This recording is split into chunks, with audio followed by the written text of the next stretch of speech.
Hey, it's me, Jimmy D, and welcome to Superhero Showcase. I want to talk to you all about what I think is now one of the top DC animated movies, and that is Justice League versus the Fatal Five. Now, this movie, it's connected directly with the Justice League animated series, which personally I am one of the biggest fans. This show inspired a lot of my passions for superheroes. I mean, it's part of a remix version of the theme song is part of my outro and intro for this. It means a lot to me. Watching this movie, it honestly felt like I was just watching a step up from the actual show. This is an amazing movie. I highly recommend it. I'm going to be going into spoilers now, so if you want to avoid spoilers, go watch it, come back, and we'll talk about it then. So, with the spoiler warning out of the way, Justice League versus the Fatal Five. So you have the original trilogy from the Justice League animated series with Jessica Cruz, the new Lantern, who's going through some PTSD, self-esteem, all these issues. I believe she has one of the best character development arcs over the course of this movie that I've seen in movies in general for a while. Definitely one of my favorite parts of this movie. My second favorite part about this movie is Miss Martian.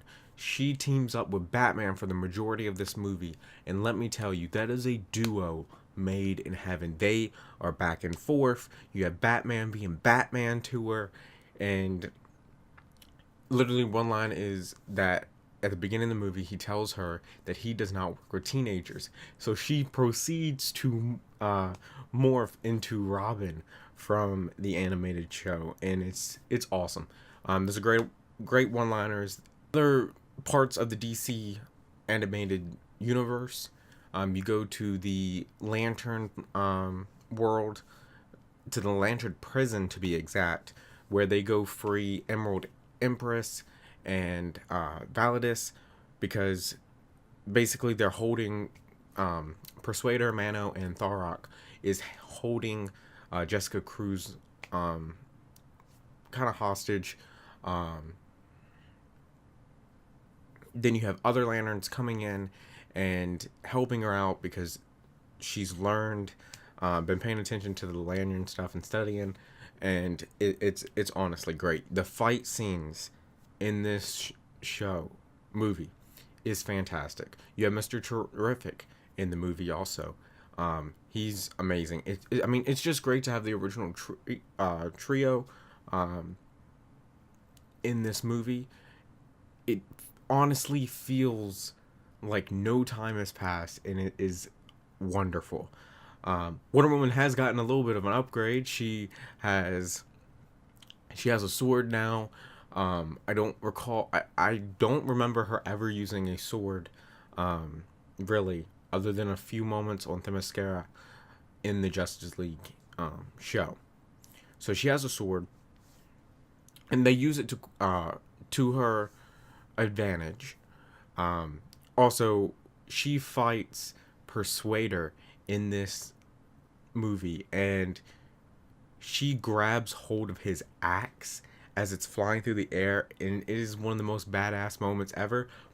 But Jessica Cruz comes in and tops that scene at the end, where she takes on the entire Fatal Five and just kicks their ass, and it is phenomenal. She uses her ring to her advantage.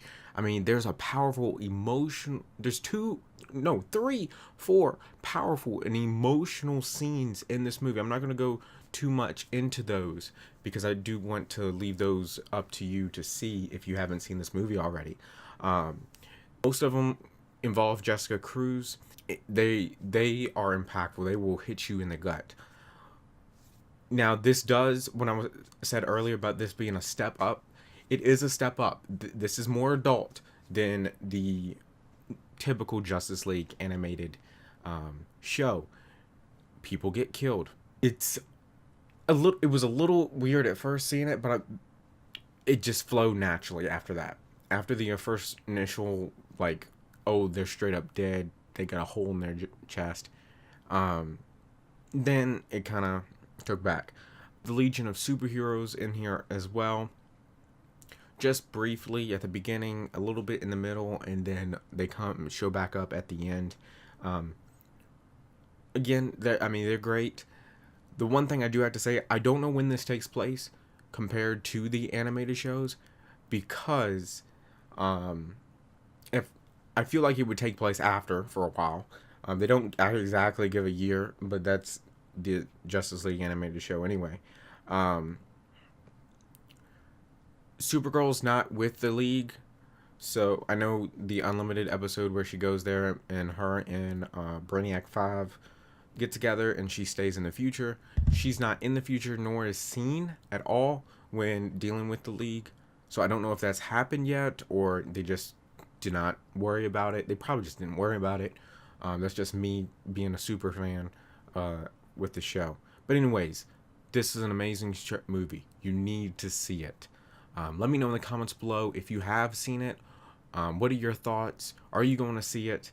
But anyways, thank you so much for watching. I hope you enjoyed this video. And like always, I will see you in the next one. Later.